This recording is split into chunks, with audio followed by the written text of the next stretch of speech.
Are you starting to dive deeper into the photo game? Let me show you how you can learn pretty much everything you need to know about photography in just under 10 minutes. Let's go!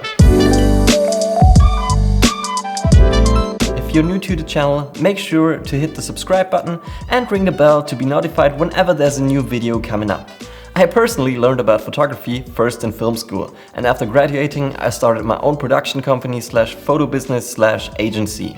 Since then I created a lot of content for companies and I've gained over 5 years of experience in the field. So please don't get me wrong, but teaching you to be a great photographer in just a few minutes simply won't work. But what I want to do with this video is show you all the basics you need to know on your way to become a decent photographer, which is on the one hand, design stuff you need to think about when creating and composing a picture, and second, the technical stuff, like handling a camera and knowing what things to have in mind about exposure, focus, and how to use a camera in order to take a great picture. So let's start. First, I want to cover the design basics, so all the visual stuff you need to have in mind when taking a picture. So the most basic rule in photography is the so-called rule of thirds, which means you're going to split your image into 3 parts horizontally and also vertically. By doing so, 2 horizontal and 2 vertical lines appear on the image, and this helps you to frame your subject much better. So you want to have your subject in the image either on one of those intersections of the horizontal and vertical lines or on one of the lines on either side. Of course, there are exceptions to this rule. Usually in portraits you don't have the rule of thirds, but for example in landscape or architecture it's a very common rule that is applied very much. So setting up your camera should definitely include turning on these horizontal and vertical lines in order to help you frame your subject much better.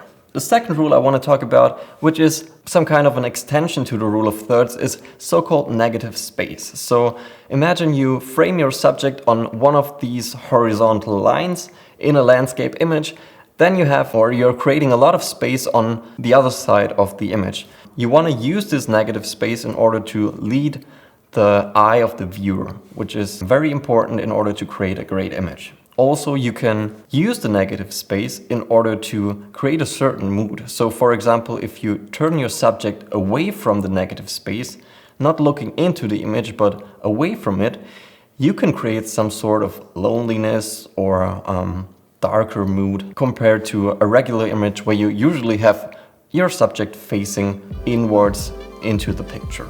So let's go on with leading the viewer's eye. This is very important in creating any visual composition. So therefore you always want to look out for leading lines in your image. Pretty much anything can create a leading line. Outdoors, oftentimes it's buildings, or indoors, oftentimes it's frames on the wall, or there are many things that can create leading lines. But what you want to keep in mind is that you lead the viewer's eye or view into the picture onto your subject. This is usually what people really like in pictures and what makes a great composition as well. If you're looking for leading lines, oftentimes the right perspective of your subject is very important. So keep 2 things in mind. First, you want to have the right perspective, tilting your camera up and down. So for example, if you want to photograph an object, you might not want to point your camera straight down so you don't have just a flat surface, but you want to come down to the height of the object in order to create some depth and also have the possibility to create some leading lines. So the right perspective, according to your subject, is the last tip I want to give you about design and visual stuff in this video. So this wraps up the visual part 1 of the video. We're gonna start with the tech part right now, but first, please let me know in the comments if you're more into the tech side of photography or into the visual side and the creative part. Let me know in the comments. So let's start with the technical part of the video. The technical basics are pretty easy to remember, and once you've got them figured out, there's gonna be a no-brainer, believe me. So as you know, photography is the art of capturing light onto a sensitive material, that is, then creating an image of some kind. And you wanna have in mind that our eye as well as camera sensors work in an exponential way. So always when we double the amount, this means just a little bit brighter. That's the only thing you need to remember about exposure. The exposure is measured in so-called f-stops. So 1 f-stop more of light means doubling the amount of light. But this only creates a slight increase in brightness. So now that we know the basic principle of exposure, we can go on and understand the 3 settings we have on our camera to set up our exposure of the image, which are ISO, aperture and shutter speed. These work after the just explained principles. So whenever we double any of these settings, this means that there's the double amount of light falling into the camera, and then we have a slight increase or 1 f-stop more of light. The easiest part to understand about this is ISO. ISO is basically just the sensitivity of your camera sensor, which is amplified by electronics inside the camera body. So setting up your basic ISO from 100 to 200 means you're doubling the ISO, which means you're creating an image that is 1 f-stop brighter than the one with 100 ISO. I personally think that ISO is the easiest part to understand because it doesn't really influence any other part of the image except for that it creates noise when you push up the ISO way too high. Going on with aperture. The aperture is actually a mechanic part inside your camera lens that opens up or closes in order to control the amount of light falling into the camera. This also creates the so-called depth of field effect. So whenever you close the aperture, you get more depth of field, which means you get a less blurry background. Oftentimes people look for a blurry background, or also called bokeh, in portraits. So you want to open up the aperture all the way for portraits, also to leave more light in. So wide open aperture means small depth of field, blurry background, also much light falling into the camera, and a very far closed aperture means you have a large depth of field, everything is in focus, but also you have very little light falling into your camera. So the third component of exposure in any camera is the so-called shutter speed.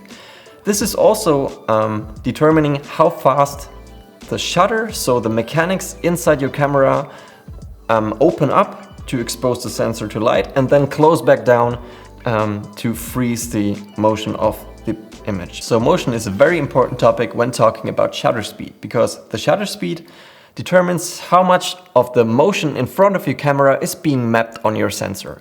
So a very fast shutter speed freezes all the motion, because if you imagine you have only 1,000th of a second, how much motion is happening in that period of time? It's very little. So only this piece of motion is being mapped onto your sensor.